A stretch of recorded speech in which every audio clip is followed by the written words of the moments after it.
किसान भाइयों नमस्कार। किसान भाइयों, आपका हमारे किसान की बात कार्यक्रम में बहुत बहुत स्वागत है। काफ़ी किसान भाई सोच रहे होंगे कि ये किसान की बात कार्यक्रम क्या है, तो मैं इसकी पहले जानकारी दे देता हूं, क्योंकि आज से ही इस कार्यक्रम की शुरुआत कर रहा हूं। किसान की बात के अंतर्गत आपका जो सवाल होगा आप कमेंट के माध्यम से हमें पूछ सकते हो, उसका उत्तर देने की हम पूरी कोशिश करेंगे। अगर आज आप इस वीडियो के माध्यम से कोई भी कमेंट में आप सवाल पूछते हो, तब जो अगले रविवार को इसका भाग 2 आएगा उसमें आपके सवाल का जवाब जरूर दे दिया जाएगा। तो किसान भाइयों, आपका बहुत बहुत स्वागत है किसान की बात कार्यक्रम में। आप देख रहे हो हमारा YouTube channel agriculture research centre. अगर वीडियो अच्छा लगे तो वीडियो को लाइक करना, चैनल पर नए हो तो चैनल को सब्सक्राइब कर लेना, क्योंकि मैं ऐसे ही खेती से रिलेटिव अच्छे वीडियो लाता रहता हूं। तो किसान की बात कार्यक्रम ये करने का मेरा एक ही उद्देश्य है कि मैं किसानों के प्रश्नों का उत्तर दे सकूं। इसमें जो भी किसान भाई हमारे कमेंट के माध्यम से सवाल पूछेंगे उनका हम उत्तर देने की कोशिश करेंगे। तो किसान भाइयों, अगर आपका कोई सवाल है तो आप कमेंट के माध्यम से पूछ सकते हो। जो अगला वीडियो किसान की बात कार्यक्रम का भाग 2 आएगा अगले संडे को, उसमें आपके सवाल को जरूर शामिल किया जाएगा।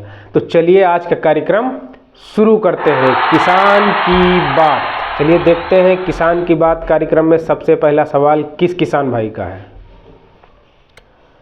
तो जो सबसे पहला सवाल है ये सीपी सिंह जी पूछ रहे हैं, पिछेती गेहूं की वैरायटियां बताइए। तो सीपी सिंह जी, सबसे पहले तो आपको हमारा नमस्कार। आप बिल्कुल सही सवाल पूछ रहे हो कि गेहूं की पछेती किस्में बताइए, क्योंकि अब क्या हो गया, गेहूं बोने का समय धीरे धीरे लेट हो रहा है। तो इन्होंने बिल्कुल सही सवाल पूछा है कि गेहूं की पछेती किस्में बताइए। देखिए, पछेती किस्मों की बिजाई के लिए गेहूं की कम समय में पककर तैयार होना चाहिए। मतलब पछेती किस्म का मतलब होता है कि गेहूं हमारा कम समय में पक के तैयार हो जाए। तो इनकी कुछ वैरायटियां हैं चुनी हुई, मैं उन्हें बता देता हूं। उन्नतशील वैरायटियां हैं, कम समय में अच्छा उत्पादन आपको दे के जाएंगी। तो WH 291 आप लगा सकते हो गेहूँ, राज 3765 लगा सकते हो आप, सोनक लगा सकते हो, HD 1553 लगा सकते हो, 2285 लगा सकते हो, 2643 लगा सकते हो, PBW 373 लगा सकते हो, UP 2338 लगा सकते हो, HD 2932 लगा सकते हो, DBW 16 लगा सकते हो। तो भाई सीपी सिंह जी, अब अगर आप पछेती किस्म का गेहूं बोना चाहते हैं तो इन जो किस्में हमने बताई हैं इनमें से अगर किसी भी किस्म को आप बोते हैं तो आपको अच्छा उत्पादन मिलेगा और किसी प्रकार की कोई दिक्कत नहीं होगी। तो देखते हैं मोबाइल स्क्रीन पे अगला सवाल किस किसान भाई का है।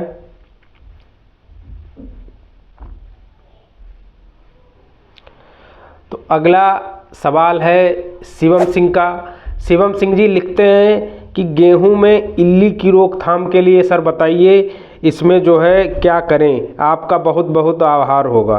तो भाई शिवम जी, सबसे पहले तो आपको हमारा नमस्कार। शिवम जी पूछते हैं गेहूं की इल्ली की रोकथाम बताइए। तो बिल्कुल शिवम जी, ज़रूर बताएंगे।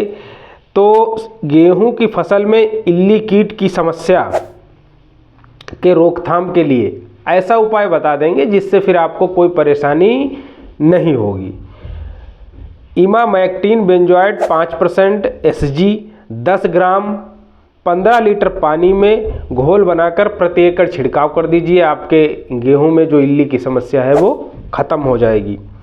अब देखते हैं दूसरे किसान भाई का क्या सवाल है। दूसरे किसान भाई हमारे हैं जोगेंद्र पाल जी। ये कहते हैं सर 1 एकड़ में श्रीराम का बीज गेहूं का बोने जा रहा हूँ, कितना डालूं। तो भाई जोगेंद्र जी, मैं आपको बताना चाहता हूं कि अगर 1 एकड़ में आप श्रीराम का बीज बोने जा रहे हो तो 40 किलो प्रति एकड़ के हिसाब से आप बीज डाल सकते हैं। इससे ऊपर बिल्कुल भी ना डालें, ज़्यादा बीज डालना भी अच्छा नहीं होता है। तो 40 किलो प्रति एकड़ के हिसाब से आप बीज डाल सकते हैं। देखते हैं दूसरा सवाल किस किसान भाई का है। दूसरा सवाल है रमेश पाल जी का। ये पूछते हैं चूहे की रोकथाम के लिए सर क्या करें, हमारे गेहूं में चूहे की समस्या बहुत ज़्यादा हो जाती है। तो भाई चूहों के नियंत्रण के लिए आप 25 ग्राम जिंक फॉस्फाइड 80% को खाने के सामान के साथ मिलाकर चूहे की बिल के पास आप रख दीजिए। जहाँ से वो आते जाते हो वहाँ पे रख दीजिए, आपके चूहे समाप्त हो जाएंगे। तो अब देखते हैं दूसरे किसान भाई का क्या सवाल है। दूसरे किसान भाई हैं राम सिंह जी। राम सिंह जी लिखते हैं, जी सर मेरे खेत में गेहूं की फसल 10 से 15 दिन की हो चुकी है और दूसरी बार सिंचाई कर चुका हूं अभी, लेकिन भूमि हल्की होने के कारण या कुछ और समस्या के हिसाब से गेहूं में पीलापन आने की शिकायत होने लगी है और जो ऊपर की पत्ती है वह सूखने लगी है। तो बिल्कुल मेरा जैसा कार्यक्रम है किसान की बात, तो किसान की बात में आपके सवाल का सटीक जवाब मिलेगा। तो बिल्कुल आपके जो है सवाल का सटीक जवाब देंगे। तो करना क्या है कि गेहूं की फसल में पीलापन नाइट्रोजन और जिंक की कमी से आता है। इसकी रोकथाम के लिए आप 2 से 3 किलोग्राम यूरिया और 1 किलोग्राम जिंक सल्फेट प्रति एकड़ के हिसाब से 200 लीटर पानी में मिला करके घोल बना करके छिड़काव कर दीजिए, आपके पीलेपन की समस्या खत्म हो जाएगी। तो चलिए देखते हैं दूसरे किसान भाई का क्या सवाल है। अब ये लिखते हैं टीटू श्रीवास्तव जी का सवाल है, गेहूं में कल्ले और ग्रोथ का फुटाव कम है। तो देखिए टीटू श्रीवास्तव जी, मैं आपको बता दूं, गेहूं में ग्रोथ और कल्लों का ऐसा तरीका आपको बता दूंगा कि इसको आप डाल दोगे फिर आपको इतना गेहूं में फुटाव हो जाएगा, इतनी तेज़ी से ग्रोथ करेगा कि आपको भी अच्छा लगेगा कि हाँ भाई बहुत अच्छा उपाय बताया था।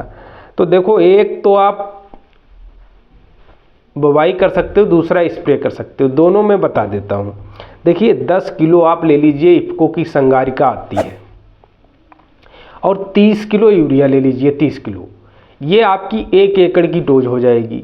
इन दोनों कल को यूरिया और संगारिका 10 किलो जो आप लेंगे, इनको दोनों को मिला लीजिए। मिलाने के बाद आपको करना क्या है, जैसे पहली सिंचाई करने जा रहे हैं तो पहले उसको बुवाई कर दीजिए, पहले डाल दीजिए और फिर सिंचाई कर दीजिए।